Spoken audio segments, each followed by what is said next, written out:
Sadler captain heddiw at Ryan Newman yn cael ei ddal anid am y tro cynta, a dyma Kershaw, mae Ethan Jones yn glir. Jones yn erbyn Lewis, ac mae Jones yn rhoi y Drenewydd ar y blaen ac yn atal y dathliadau yma ar Barc Jenner. Curo'r bel yn mynd yn ganolcau rwan.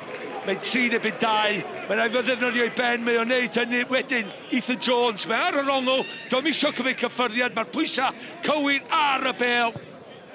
Gwych yn fan hyn yn ganolcau gan Kershaw. Unwaith mae'n rhyddhau Ethan Jones, mae o'n just pasio hwnna i fewn. Pas dda, lawr y chwith, at Hood yn torri tu fewn. Mewn i'r cwrt Cosby, creu lliw hynna, ergyd o hyfryd gan Hood. A mae'r Barri yn gyfartal, 8 munud cyn yr hanner. Wel, hanner cyfleodd i Jonathan Hood.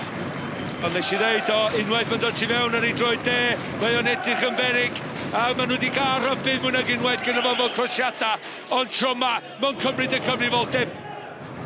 Ti'n gwybod be? Deunaw llath, mae rhaid i Dave Jones symud i draed 2 waith. Mae'n jyst cymryd 1 cam a methu'r y bel o fodfedd yma law. Os dwi'n mynd 2 waith, 2 cam mae'n neud yr arbediad. Ond cym dim byd i ffwrdd o Jonathan Hood am gol. Williams sydd ar gic gornel. Ni chrymanu ddi mewn a dyma Mills Evans yn dod amdani. Mae Lewis yn dyrnu'n glir. Nôl mae'n dod, mae'n rhydd am y cwrt Cosby. Fletcher nôl at Ethan Jones. Jones yn gryf ac yn troi, heibio i hyw, yn croesi'n beryglus! O, gni mewn na, di wir!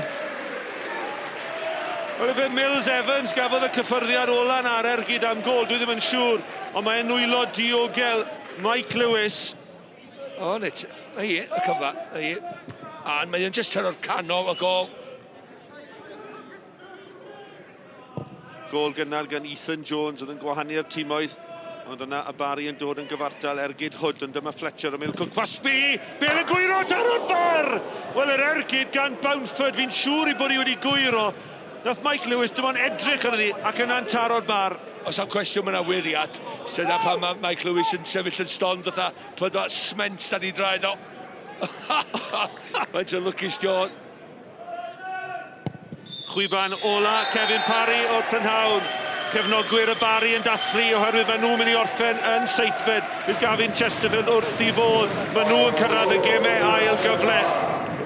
Well, Gavin, we knew that you needed a point today to secure that playoff spot. You did it. Congratulations. Yeah, thank you. Yeah, got to apologise for the viewers. I think the second half wasn't much of a spectacle. I think it's natural the boys sort of tightened up a little bit there, you know. So, yeah, delighted for the boys, and almost a year to the day that we secured promotion to the Premier League. So, delighted. It's not been a bad year, has it? And I mean, that was a very competitive game. There wasn't much between both teams. No, there isn't much between any of the teams in the league, you know. And I think you've hit the nail on the head there. It was a competitive game, not much between it, and it's like that week in, week out. Chris, are you happy with that reaction after last week's disappointment?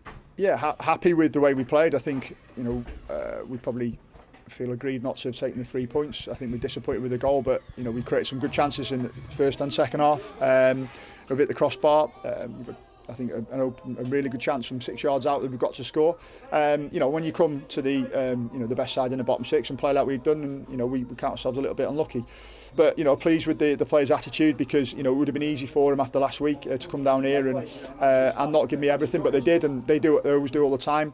Disappointed again with the call in the last third, the final pass, final decision, similar to last week and similar to our story this season. But, you know, pleased with everything. You know, we took on the new shape. They did really well within that, and I thought we caused Barry problems, really. Yeah, and how do you manage the next 3 games now with those playoffs in mind? Treat the league with respect, as we always do. Look forward to the next challenge. London no way, and, you know, a year ago we would have dreamed of these things, so now it's a great thing to look forward to every week. Llongyfarchiadau mawr, Gavin. Thank you. Thanks very much.